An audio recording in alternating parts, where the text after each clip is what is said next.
All right, everybody, we are live for the House of Bricks. Also going to be a podcast, but I was reading our guest bio today, and the only thing I can do is read it because I'm going to miss something. I'm going to miss something really important. So, joining us today, Cal Fussman. He's been interviewed on hundreds of the world's most influential people, including Muhammad Ali, Jack Welch, Serena Williams, and many others. As I got into this part, I realized I thought my life was exciting, but it's actually really boring. In fact, probably after this event, I may go wrestle a bear just for fun.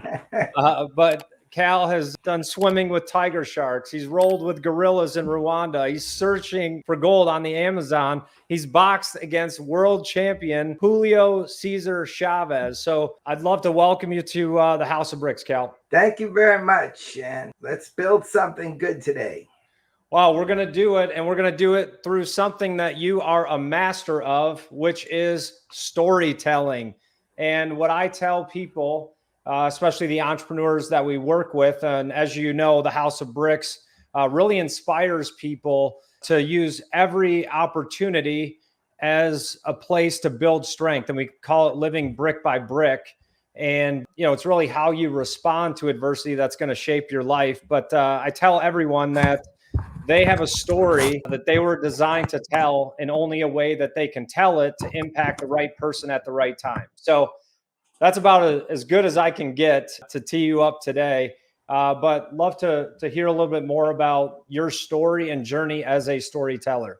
Where do you want to start? You want to start in November of 1963? Well, I wasn't alive, but we could start there. All right. Thank you for having me. First of all, as you can see, I was just running from one event to the next. So just getting everything straightened out here. To start off, I'll take you back to a Friday afternoon. I'm in second grade, smallest guy in the class. Miss Jaffe goes out of the room, comes back about a minute or two later, and she's a different person. Her face is chalk, and she's talking so calmly, it's almost unnerving. And she tells everybody that President John F. Kennedy has just been shot. So everybody, after a while, runs home, go to the TV. We find out that President Kennedy's been assassinated. And a little while later, the vice president, Lyndon B. Johnson, takes the oath of office, comes a new president. Now, that night, my parents don't know how I'm going to sleep because I just turned 7 years old a week before. And I never dealt with death before. So they go over and call me at the kitchen table and say, Cal, we just want you to know, country, this has happened before. So as terrible a tragedy it is, the country knows how to deal with it.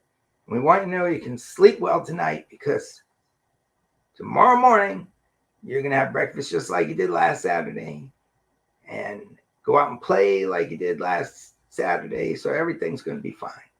Now, to show you how naive I was, Adam, I thought if you had a middle initial, that meant you got to be the president. Because the only people I ever heard of who were presidents had middle initials. Harry S. Truman, Dwight D. Eisenhower, Franklin Delano Roosevelt. And I'm now wondering, this guy, Lyndon B. Johnson, he knew he was going to be the president. So how's he feeling? Is he happy to be president? Is he sad because it's only because of the assassination? Or, and I thought, maybe he's scared they're going to try and get him too. I couldn't wrap my hands around it, so picked up a pencil, piece of paper, and just started writing. Dear President Johnson, how does it feel? The timing was perfect. I just learned how to address the envelope. I knew where the stamps were. And finished this letter and basically just licked the stamp, put it in the corner, addressed it President Lyndon B. Johnson, the White House. my return address, didn't tell anybody. And the next day when I went out, I dropped it in the mailbox.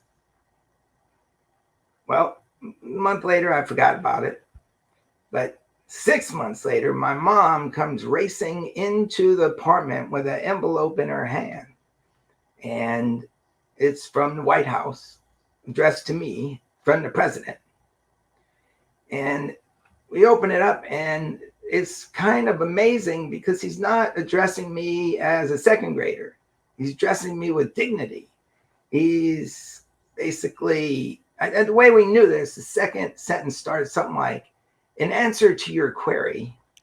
And I had no idea what a query was, but I knew that our apartment was filled up with people. They wanted to hold on to the envelope, and the principal from the school was calling. He wanted me to bring it in. And so I learned in that moment that a great question could get you to the most powerful person on earth. And that story shaped the rest of my life. Well, it's funny you bring that up, and you remember we got connected on David Meltzer's office hours, right? And you asked me what I was thinking when I was 7 years old, and I shared a story with you when I was 7, 8, 9, somewhere in there. They all kind of blend together, but I wanted a microphone, and my parents were always like, "Hey, you got to earn what you get." And so my mom said, well, if you want a microphone, you got to do 500 sit-ups in order to get it. And never thought I would be on a stage, never wanted my name in lights, although my name is now in lights behind me. But part of what I was struggling with, I guess, for the last couple of years is I didn't feel like I had a story to tell. There's people like you that have way more interesting stories. But my wife, I'm been married 20 years. I've learned that she's always right. She's just 5 years ahead. So being a good husband, I've shortened it now to about a year. I'm about a year behind. But she looked me in the eyes and said, Adam, your story's not about you. It's how you can inspire other people through telling your story. And you've interviewed, obviously, some of the most influential people in the world. Is there a common thread that you've seen in these people, certain characteristics? Yes. All of them make profound connections. And there's not one of them that didn't know how to connect either with a lot of people or with a certain area of expertise, but connection was key, and it enabled them to go wherever they went and be remembered by so many people. You mentioned Muhammad Ali. He's like a classic example. Everybody in the world knew he was, and if people approached him, he literally tried to connect with everybody. There's a story of him going through an airport, and he was with a reporter, and they were kind of late for a plane. This was before the days of the security we have now. And a woman saw him, and an older woman, and just kind of stopped him. And the reporter turned around and said, "Lee, what are you doing? We're going to miss the flight." And Ali turned to him and said, like, that may be the only time that woman's ever going to get a chance to say hello to me or shake my hand. And so I'm going to make sure it happens. And they may have missed the flight, but his point was he was very focused on the way people reacted to him. Maybe the same way that Jeff Bezos was focused on the way, people reacted to an iPhone. It's that kind of connection. Yeah, and it really is, the most important capital, right, is relationship capital. Show me your 5 friends, I'll show you who you are. Your network is your net worth, all those common things. One thing that I've struggled with my limited success in life is just people being unauthentic with their desires to connect. So like how do people build relationship capital but still remain authentic?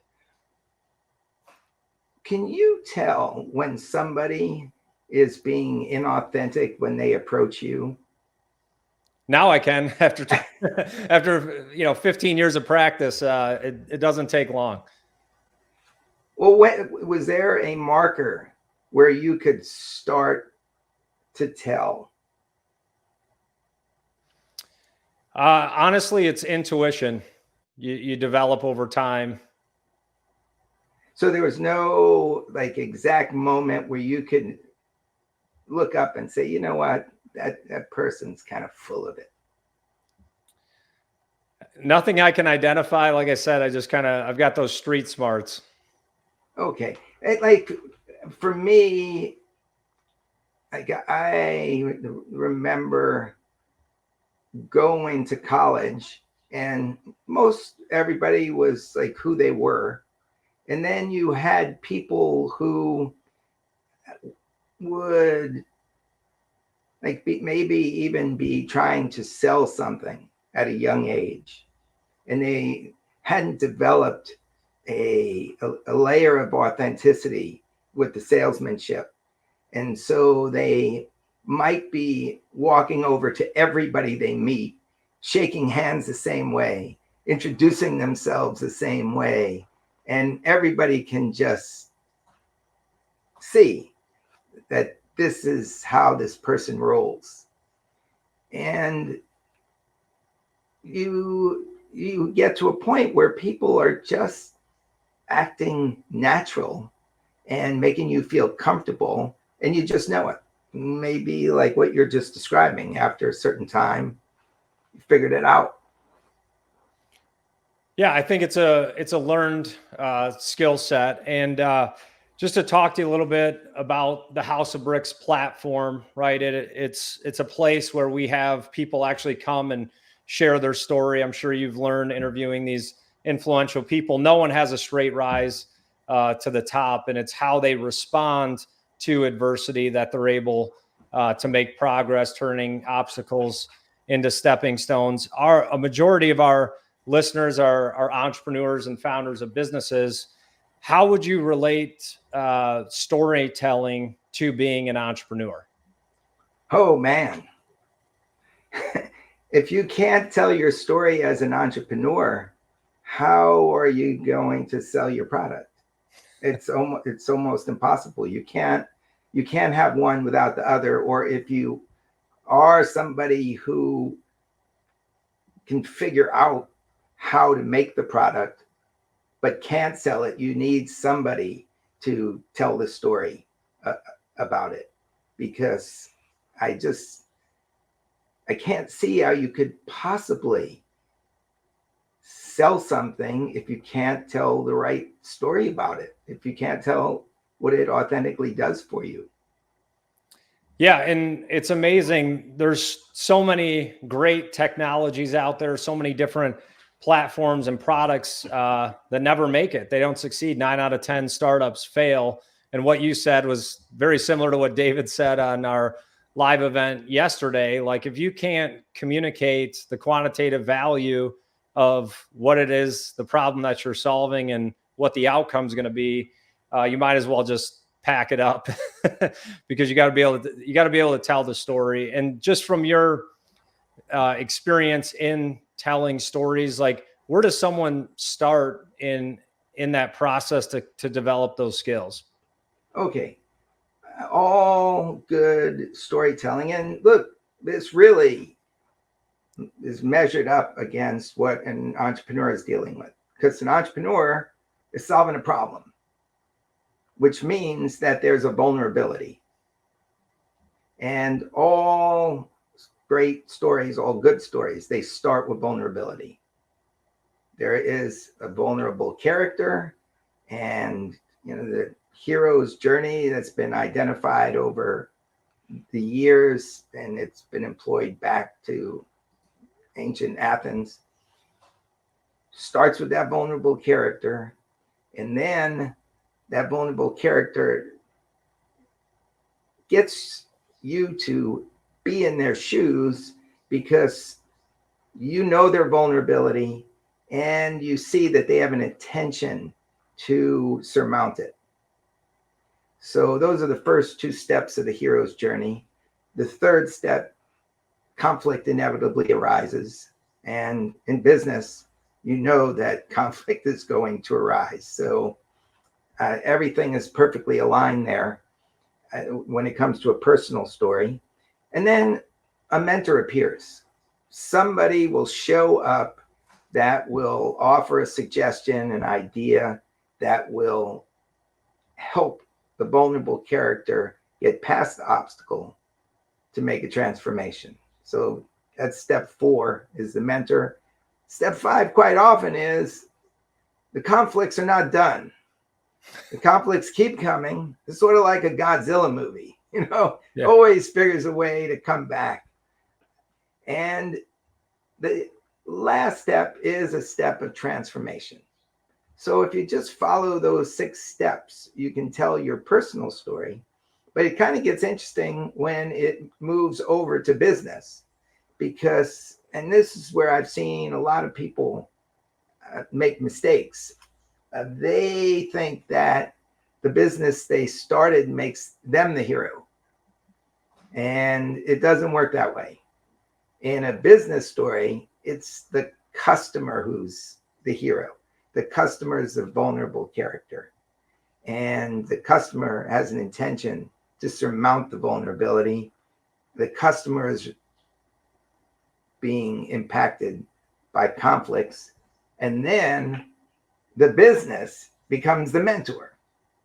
That product helps the customer get past the difficulties. Now, there may be some additional conflict, but ultimately at the end, because of the mentor, because of the business, because of the product, the character, the client is able to make a successful transformation. And that is the hero's journey from a business perspective. If I could drop this mic, I would, and just walk out and let you finish the show. I mean, that's literally what we're teaching people. Wow. And the various entrepreneurs. I can't emphasize it enough. And what you just said is the power of mentorship. It's a universal truth. When someone overcomes a situation and they're in a place where you want to go, they have the power to bring you to where they are. And one piece I wanted to ask you about, and those 6 components were spot on, is over your travels and influencing, speaking with these influential people, how important is a community aspect? Whew. Well, I mean, it's if you got a business, having a community, word of mouth, people passing on the story of how they reacted with you, your company, the product, that's everything, isn't it? Yeah, it is. Well, and it's running alongside and climbing with someone that's kind of experiencing the same thing. So I really look at 3 types of relationships for people to 10x their life. They all want to do it through gimmicks and sales and marketing, but it's really having someone mentor you, have a peer that you're running with. And then where people miss out is mentoring other people. It actually makes you a better person, even if you haven't climbed Mount Everest or swam with tiger sharks. Like, everyone has something that they could teach someone that is where they want to be. And again, it's telling your story. It creates inspiration, transformation, and motivation that will help them get to where you are. And we're just going to go off script here. I didn't even have one anyway. But what do you want to talk about, Cal? I know you've always got something crazy you want to pull out of your hat there. Well, it's kind of interesting. I'll tell you something that happened to me just the other day. I was a technophobe in like 20 years back, uh, I just didn't really grasp the internet when everybody jumped into it. And it kind of held me back. And I just made it a character trait that I was an old school guy. But when artificial intelligence appeared, I just said, this is not going to happen to me again, because I'm recognizing it as maybe the biggest thing that's ever happened to humanity. And I got wind of this app called Suno, Suno. Okay. And it allows you to make music. Now, when I say make music, you can hear my voice. I ain't Pavarotti. I don't play the piano. I don't play the guitar. I love music. I've interviewed many of the musical greats. Quincy Jones, I think he's back there. You see Muhammad Ali. And I got sent this app, and you can make a song just by putting in a prompt in like less than 30 seconds. And it comes out with like a voice that you might hear on a radio. And I bring this up because it's a huge issue for a lot of creative people. And a lot of people feel challenged by it. They're scared of it. And I've already like written, and then you can go and write your own lyrics and it'll make your own songs. And I actually put a song out on my podcast to just show how easy it is to do this. And the reason I bring it up is because I'm telling people, you've got to stay current with AI, because if you're not using it as a tool, you're not gonna be able to compete.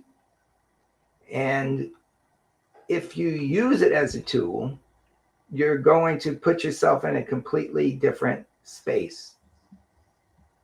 And so what I've come to conclude is, man, all this AI is going to supplant all that we know. We're just not going to be as quick. But there's one thing that artificial intelligence will never be as good as a human, and that is making authentic human connections.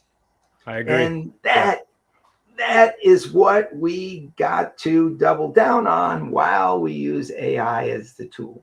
And then look, it goes back to like your first question about what was the thread that was holding all these icons that I've interviewed and shaped the last 75 years of world history. They made connections.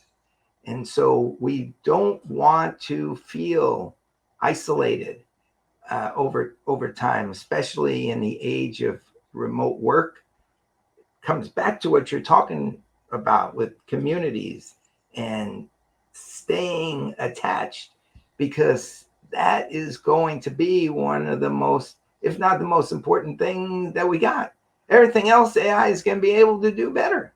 Yeah, I agree with that. It's just going to make our time in person more valuable. Like even now, right? We're over StreamYard. It would be totally different if, I was sitting in your office. It's just a different energy. And I don't think, well, I know it'll never be recreated, that same type of experience. And thank you for sharing that. So as a master interviewer and storyteller, do you have any questions for me? Let's see. What area of AI would you like to jump into? There's AI now that allows you to make your own films. You just prompt the machine and films come out of it. Do you have areas where you would like to use tools, or are you pretty well settled in the house of bricks where you live? Yeah, we use AI as much as it's efficient for us, but sometimes it's a double-edged sword because you're putting information in, you're getting it back out. It's not what you want. You put it back in, get it back out. It would have been easier to just write it. And so what we were talking about earlier is the value of authenticity. So no matter how many cycles you go through ChatGPT, it's just different. And a lot of times I tell people like to pursue not what is easy, but what is fulfilling. And fulfillment comes from telling the truth. And when you tell the truth, it creates an adventure. And when people don't, and they seek kind of their own agenda, like how many times have you been wrong in what you actually wanted? So if you approach a relationship to try to get what you want out of it versus telling the truth, like telling the truth is an adventure. It creates, and it may be bad for a while, but who knows what door may close to lead to another one. So maintaining that authenticity, seeking what is fulfilling, not what is easy. You tell the truth, it takes you on an adventure. I'm with you 1,000,000%. And I think that one thing that people can do is to try to storytell and ask questions to one another, people that they're working with that they may not know very well, in order to better connect so they can better collaborate better. Because, and you tell me, I'm sure you talk to many people who are working remotely, and it is not the same thing. You just referenced it in about this conversation. If people can tell each other their stories, ask each other their questions, reveal the vulnerabilities, show how they personally like to work and get the most out of themselves. It's almost like being athletes on a sports team. You're able to understand how the other person's thinking, how they're moving, and it really does allow people to collaborate better, I think. Yeah, no, 100%. And what I was just thinking about as you were finishing that is something you mentioned earlier, probably inadvertently, or didn't know how it ties in to what we teach here at the House of Bricks. But a lot of entrepreneurs are focused on their minimum viable product. Like, oh, I've got to build something and get to market. And we actually flip the script and say, you need to find a minimum viable customer, like someone who is going to tell you what problems you can help them solve, rather than rushing an MVP to market. It's probably trash anyway, or by the time you get it to market, it's irrelevant. Find a customer, hear their story, right, of what you can solve for them. You meet the need. And like you said, it's the hero's journey of meeting them where they are and taking them to where they want to go. And for the entrepreneurs out there listening, the power of storytelling when you're starting a business and recruiting a team. What is your story? What is your vision? If you're raising capital, you have to be able to tell what the story of your business is. Investors see 1,000 presentations a year, so they don't really care about how pretty your PowerPoint is, or the cash component. Obviously, they're interested in that, but what is the story your business is going to tell is really what they're after, and the problem that you're going to help your customers solve. So this has been really powerful, Cal. Thanks for joining us today on the House of Bricks Live. Any closing thoughts? I know you got something you want to drop for us. Well, I just want to thank you, Adam. I think what you just said is the bullseye.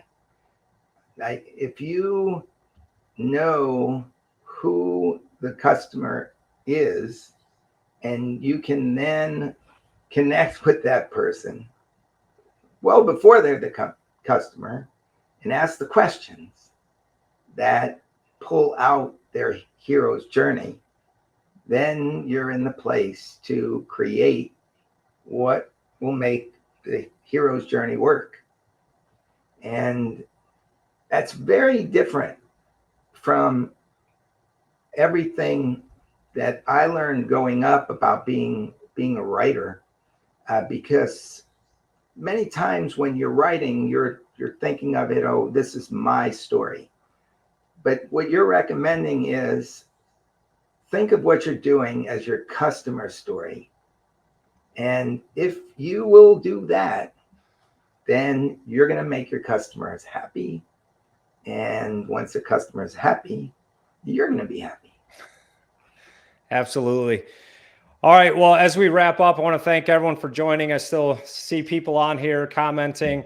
Cal, thank you so much for your time. I love this connection. I do want to meet you in person at some point because I know we'll have a great conversation and ask some great questions of each other and continue to inspire people through storytelling. You know what? I just got the comments up, and there's one here. Suno AI is crazy. I'm telling you, as Marvin Schneider. Yeah, you're right. You're right on it. And I would just recommend people go to this just to understand, like, almost all of AI and how fast it's moving. And this is artistic in a way that ChatGPT really isn't. And it's going to show you a different look. And look, I am at the same time telling everybody to do this. I'm also at the same time warning people, we don't want to get isolated in a room writing 30 songs and not listening to real artists. But it's so clear to me that this next step, we all got to jump on it and then convert it into exactly what you're talking about, Adam, because it can help. Well, now you have me inspired to write a House of Bricks rap song. So I think will you come on my podcast and we'll talk about the song you wrote? For sure. That's a takeaway for me. So now I've got more homework to do. And I am here in Detroit, one of the greatest rappers ever. I'm going to go with Eminem. So listen, Cal, thanks for joining today. I appreciate it. And I know you get asked to do a lot of things, but it really means a lot to us, our audience, our listeners, the entrepreneurs out there that we're trying to tell their story, but they really need to hear their customer's story and help them achieve where they want to go, and the rest will take care of itself. So thanks again for joining the House of Bricks Live, and we'll look forward to seeing you soon. Thank you, Adam, and thank everybody who is listening, because I'm looking at all these comments now. It's really inspiring. Thank you.